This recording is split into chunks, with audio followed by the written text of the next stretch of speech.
A powerful burst of gamma radiation lasted a mere half second, but it released an enormous amount of energy.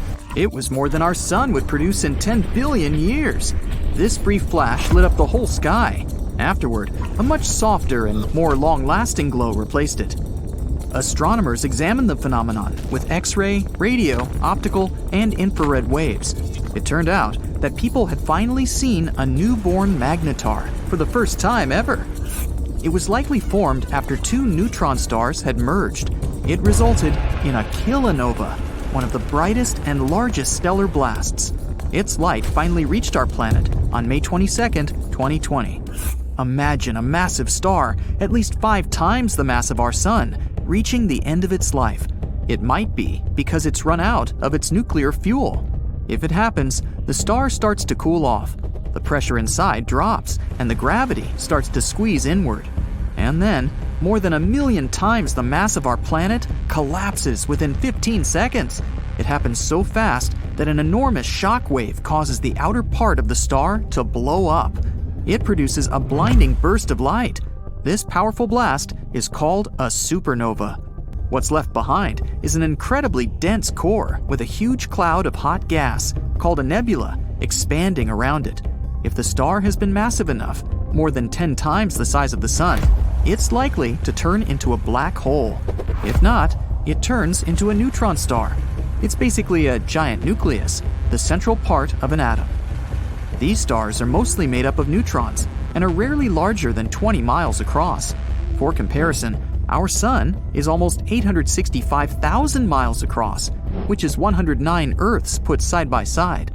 But don't let this relatively tiny size fool you. Any neutron star is at least 1.5 times heavier than our sun and has an intense magnetic field. If you scooped just a teaspoon of this star's insides, this matter would weigh more than 1 billion tons.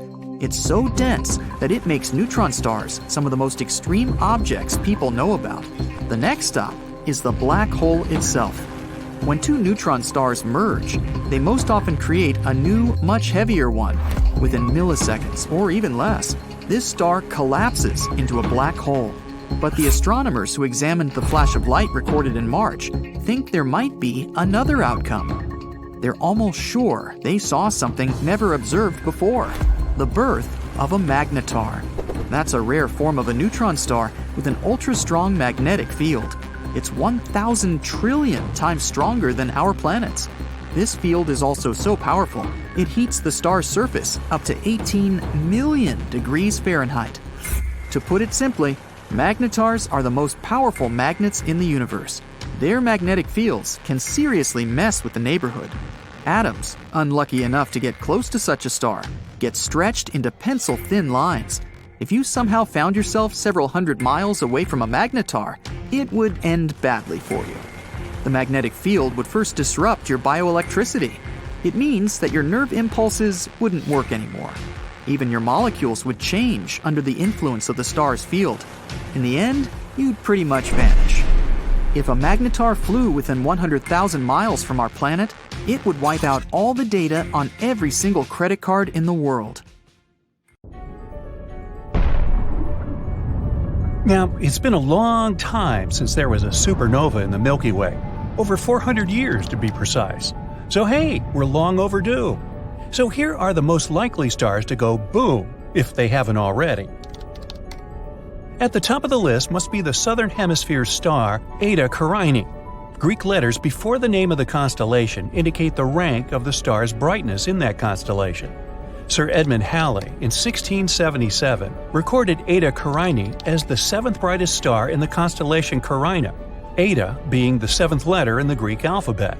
It might not have looked very bright to Sir Edmund and his contemporaries in the 17th century, but modern studies of Eta Carinae estimate it's 5 million times more luminous than our Sun. Luminous is a technical word astronomers use. It doesn't just mean brightness. Luminosity refers to the total energy released at all frequencies. Eta Carinae releases 5 million times more energy than the Sun. Truly one of the whoppers of the Milky Way, Eta Carinae is 100 times more massive and 240 times larger than our yellow-white dwarf sun, Sol. Obviously, since it appears dim, Eta Carinae is pretty far away, about 7,500 light-years away. Yet even at this distance, if this star goes hypernova, it can still impact Earth's ozone layer, disrupt satellite communications, and harm astronauts. 159 years after Halley's observation, Eta Carinae experienced a nova-like explosion. It increased from a relatively dim star to become the second brightest star visible from Earth, but only for a period of 27 years. From 1836 until 1863, Eta Carinae was the second brightest visible star after Sirius, the dog star, and Sirius is only about 8 light-years away. Since 1863, aside from a couple of flare-ups, Eta Carinae has dimmed back down to its original brightness at magnitude 4.5. Now, astronomers owe us a small apology, which we don't expect to get anytime soon, for star magnitude nomenclature. The brighter a star is, or planet, or moon, the lower its magnitude. Thus, stars brighter than first magnitude are either zero magnitude or negative magnitude. The full moon, for example, is magnitude negative 13. A magnitude positive 4.5 star, like Eta Carinae, is quite dim as seen from Earth, but it's clearly visible in a night sky without light pollution or clouds if you live anywhere south of the latitude of Cairo, Egypt. 30 degrees north latitude is the farthest north you can see this star. Now, listen up. Eta Carinae is currently up to something. It's been brightening again and is now brighter than at any time since 1864. It's a complex situation. Eta Carinae is really two stars, Eta Carinae A and Eta Carinae, what's your guess? Oh, B. There's a third star nearby that's also interacting with the double star's dynamics. Now, without looking, I'm guessing it's named Eta Carinae C. Good guess. Blown out into two incredibly massive globes of gas that are expanding at 20 million miles per hour, Eta Carinae is, without a doubt, one of the strangest looking stars you'll ever see. Remember, it's located at a great distance of 7,500 light-years away from us. And if anything had happened to Eta Carinae in the last 7,500 years, like going hypernova, we wouldn't be able to see it, because none of Eta Carinae's electromagnetic radiation would have gotten here yet. Astronomers are keeping a close watch on Eta Carinae because it can go hypernova at any time. Or maybe it already did 5,000 years ago, in which case we'd only have to wait another 2,500 years to see it. Yeah, like I'll put it in my planner. Now, from a list of over 30 likely candidate stars that might go supernova, Rho Cassiopeiae is many astronomers' choice. Another Greek letter, Rho, is the 17th letter in the Greek alphabet. It means that Rho Cassiopeiae is the star with the 17th brightest apparent magnitude in the constellation Cassiopeia. Yet Rho Cass, a nickname, is only one of 7 known yellow hypergiant stars in the Milky Way. It's another whopper. To be seen at magnitude 4.5 from a distance of about 10,000 light-years away, Rho Cass must be a very large star, a hypergiant. Placed where the Sun is, Rho Cass would encompass the orbit of Mars. But it's still yellow. It's not a red giant star. Red indicates a cooler surface temperature. Rho Cass, as huge as it is still as hot on its surface as our Sun, or even a little hotter. That can only mean two things. Deep inside its core, Rho Cass is fusing atoms much heavier than hydrogen or helium. Plus, Rho Cass is producing much more energy than a red giant star. In the year 2000, Rho Cass erupted massively. It brightened by 2 orders of magnitude as it ejected 10,000 times the mass of Earth into space at 4 times the speed of sound. Astronomers detected the signature of titanium oxide in this eruption. This means that Rho Cass is much closer to going supernova, or in this particular case, hypernova, than astronomers used to assume. Iron is just a few steps above titanium in the periodic table, and when iron forms, fusion stops and a star collapses. Rho Cass is really close, or more correctly, was really close, because the eruption we saw in the year 2000 really happened 10,000 years before. Many astronomers think Rho Cass has already gone hypernova, formed a black hole, and doesn't even exist anymore. Meanwhile, Betelgeuse caught everyone's attention not so long ago. The star, not the movie. It dimmed dramatically, appearing only 37% as bright as it usually is. Is it getting ready to go supernova? Betelgeuse is by far the brightest star in the whole sky, in infrared light. This is an important fact because it relates to Betelgeuse's status as a supernova candidate, as we shall soon see. Betelgeuse is also named Alpha Orionis, another Greek letter designation. So we should conclude that Betelgeuse is the brightest star in Orion, right? Wrong. It's the second brightest star in its constellation. Rigel, or Beta Orionis, is the brightest one in that region.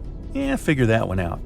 It may be because Betelgeuse is classified as a semi-regular variable star, which sounds kind of redundant to me.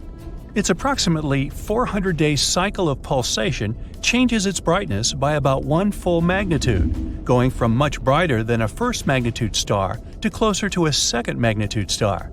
But never was Betelgeuse observed to dim so rapidly or so drastically as it did recently. So what's going on with it?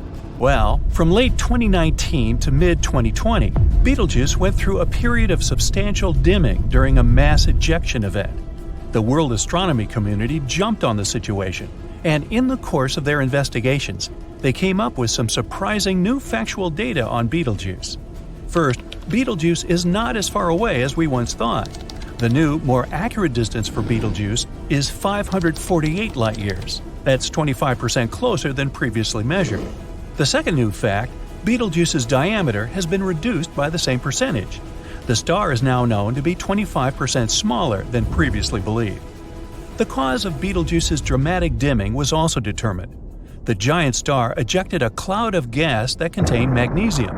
The cloud blocked a large portion of the light coming from Betelgeuse and made it appear visually much dimmer than it really was.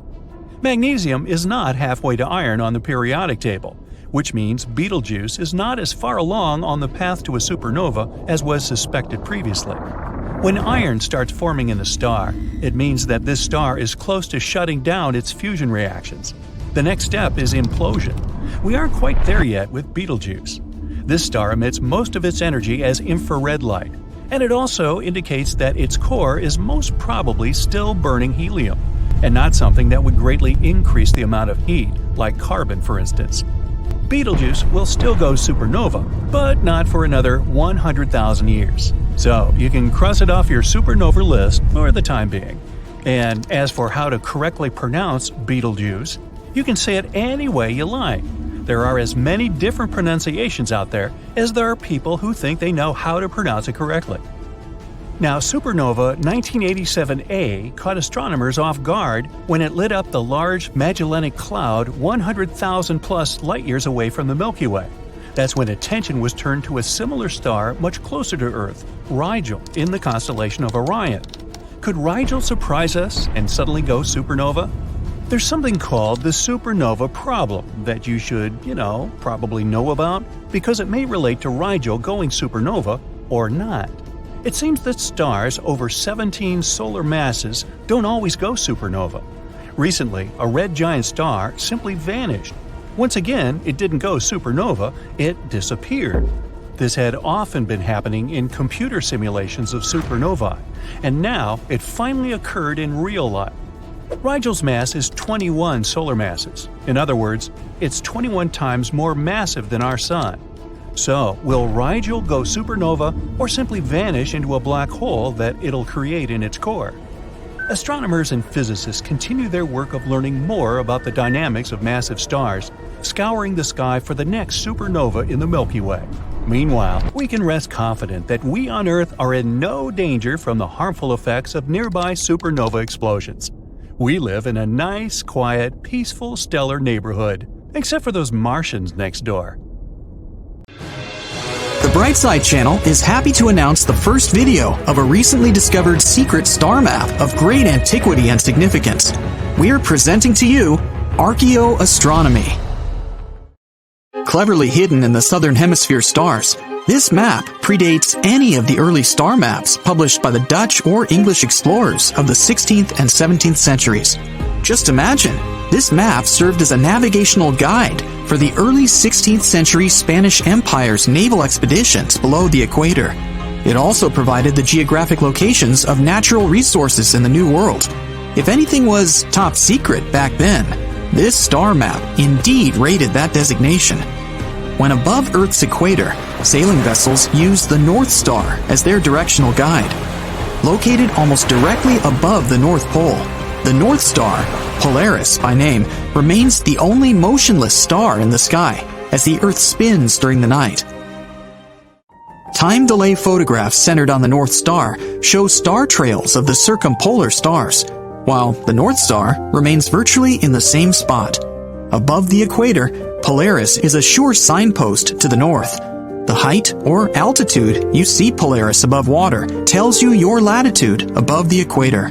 But below the equator of Earth, the North Star is not visible. Below the equator, there is no South Pole star. As the expedition of vessels under the flag of Spain approached the equator, the North Star continued to drop lower and lower behind the stern of the ships. It became evident to the Spanish and Portuguese sailors on board that Polaris would soon descend below the waves and no longer be visible to guide them. The sailors became anxious, sailing into unknown waters without a directional guide. That's when they created the first constellation of the secret star map of the Southern Hemisphere, Crux, the Southern Cross. A bright constellation appearing in front of the bow of their ships gave the sailors confidence that they had a navigational guide for their journey south. Crux is portrayed on the flags of several sub-equatorial countries of the Southern Hemisphere: New Zealand, Australia, Samoa, and Papua New Guinea, all in the South Pacific, as well as Brazil in the South Atlantic. These vastly different geographical locations are essential for unraveling discrepancies between the modern constellations and the secret star map, as we shall soon see. The second constellation created by the sailors on their secret star map was at least as necessary as Crux, but far smaller and dimmer, tiny in fact. Made of just a few dim stars, the Musca constellation, the Fly, was a welcome discovery to the sailors, at least as welcome as seeing the Southern Cross. The Southern Celestial Hemisphere contains many more stars than the Northern Celestial Hemisphere. The southern sky is literally packed with stars. It's because our sun is somewhat above the middle of the disk of the Milky Way. When people on Earth above the equator look up, we look out of the Milky Way. People in the Southern Hemisphere are looking down into the disk of the galaxy and see many more stars, nebulae, planetary nebulae, and the Milky Way's companion galaxies, the Large and Small Magellanic Clouds. It's why Southern Hemisphere astronomy contains many of the newest, biggest, and most powerful telescopes and observatories. There's so much more to see from down under. Why then, among the vast multitude of stars in the southern sky, is the dim little constellation Musca so important? Why would the sailors place this on their secret star map, right below the Southern Cross? Because, on a ship, if a fly bites you, it's good news. A fly can only mean one thing: the land is near. And after sailing from Spain, the land was a very welcome sight. The next constellation placed on the secret star map is off to the ship's port side. Heading south, the port side, or left side, would be to the east, toward the archipelago of islands off the coast of Brazil. The third constellation is another dim minor constellation, the Chameleon. The Chameleon served as a secret code for expeditions to follow. It means, don't go there. Well, okay, go there if you want chameleons for dinner, but not much else. No natural resources. The constellation of the Chameleon is a no-go sign. Don't be fooled by these islands. They're mostly barren. Bare to the starboard. That's where the mainland is. Another no-go sign further east of Chameleon is Bolans, the flying fish. Not anything for the dinner table either. Maintain your heading southwest. Now, as we head down the coast, we can begin to overlay the secret star map onto the map of South America. When we do that, we immediately encounter an anomaly, the constellation Apis, the bird of paradise. Apis doesn't jive with South America. Birds of paradise are indigenous to the islands of the South Pacific, not South America. We're going to see as we continue our journey around South America, following the star map developed by the Spanish and Portuguese sailors, that many birds are depicted in various locations. Therefore, the constellation Apis is properly located on the mainland of South America as a conspicuously beautiful bird, but not a bird of paradise. Maybe the sailors saw a banded cotinga, or perhaps a Stresemont's bristlefront, or any of several kinds of brightly colored parrots, or perhaps, even more likely, the white-tipped quetzal, which lives in Venezuela and Guyana. In any case, Apis denotes a bird with a forest habitat, a valuable natural resource for the Spanish Empire to exploit. Sailing between the chameleon and Apis, Spanish ships hugged the coast of the great landmass of South America. Passing the mouth of the then unnamed Amazon River, the sailors marked the location with the constellation Hydrus, the water snake, a clear icon of what the Amazon had to offer. Cape Branco, or Cabo Branco in Portuguese, marks the easternmost point of land on the South American continent. There's a tastier dish in the sky and sea off its shores, dourado, the swordfish, a pricey item still on the menus of upscale Portuguese restaurants. A valuable marine resource, dourado sure beats chameleons and flying fish for dinner, and the ship's rations of salt pork. The toucan is the next bird on our star map as the ship cruises down the coast on what is now called the Brazilian Ocean Current. The presence of tucana in this location, comparable to Argentina, indicates the natural resource of nuts and fruits. Next up is the constellation of the Phoenix. The phoenix is an immortal bird of classic mythology. It rises from all-consuming flames and is reborn. Our sailors at this point have sailed further south than any European had ever gone. Their destination was the Spice Islands near India, and they were way off course. The landscape on shore had become frightening. Tierra del Fuego, the land of fire with active volcanoes spewing molten lava. Overhead, never-before-seen aurorae lit up the night sky with undulating curtains of red, green, and blue. The current had turned against them and become cold. The ship struggled to navigate the Strait of Magellan, the doorway to the Pacific. The constellation of the Phoenix represents their successful entry into the Pacific and long-awaited turn northward. They were liberated from the land of fire and felt reborn as they finally were able to turn north. And this is where all published star maps since 1603 place Grus, the constellation of the crane. But Grus is not a crane. Cranes don't live in South America. It's time we clear up the mystery of the mixed-up constellations. Apis isn't a bird of paradise. Grus isn't a crane. And we're going to see that Pavo isn't a peacock. All of the mixed-up constellations are a product of a star chart published by the Dutch cartographer, that's mapmaker, Petrus Plancius, 1552 to 1622. Based on celestial observations made by one Peter Kaiser on the island of Madagascar.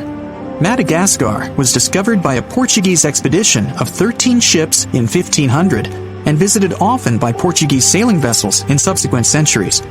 It appears that Peter Kaiser may well have known a Portuguese sailor who communicated to him the constellations of the southern hemisphere that were developed by the Spanish and Portuguese sailors aboard the Spanish expeditions around South America. Our secret star map. Although there is no evidence to support that claim, it explains the mix-up in the identity of the constellations. They are really South American birds, as in our secret star chart, and not birds of the East Indies, like on all official modern star charts. Grus isn't a crane, it's a flamingo. Flamingos live in Chile. The sailors going up the west coast of South America saw flamingos. This very same constellation that is called Grus today had been called Phoenicopterus in the early 17th century. Phoenicopterus is Latin for flamingo. Grus is a flamingo. A similar misnomer occurs with the constellation Pavo, the peacock on modern star charts. Pavo is Latin for peacock. Peacocks don't live in South America either. Yes, peacocks are indigenous to the South Pacific. However, the word pavo in Spanish means turkey. And yes, turkeys do live in Spain. But, and here's the kicker, turkey in the Portuguese language is Peru. A conspicuous bird of the country of Peru is the condor, the largest flying bird in the world. The constellation of Pavo is a condor, which is much more like a turkey than a peacock. The presence of condors means there's game meat ashore. We're now at the equator again, having sailed up the west coast of South America, and there is the constellation Indus, the river to India. The southern equatorial current heads across the Pacific at that location. And there's your secret sailor star map in its entirety. Oh, be sure to stock up on limes in Lima, Peru. It's a long trek across the Pacific. Limeys, as sailors are often called, must get their vitamin C to stay healthy.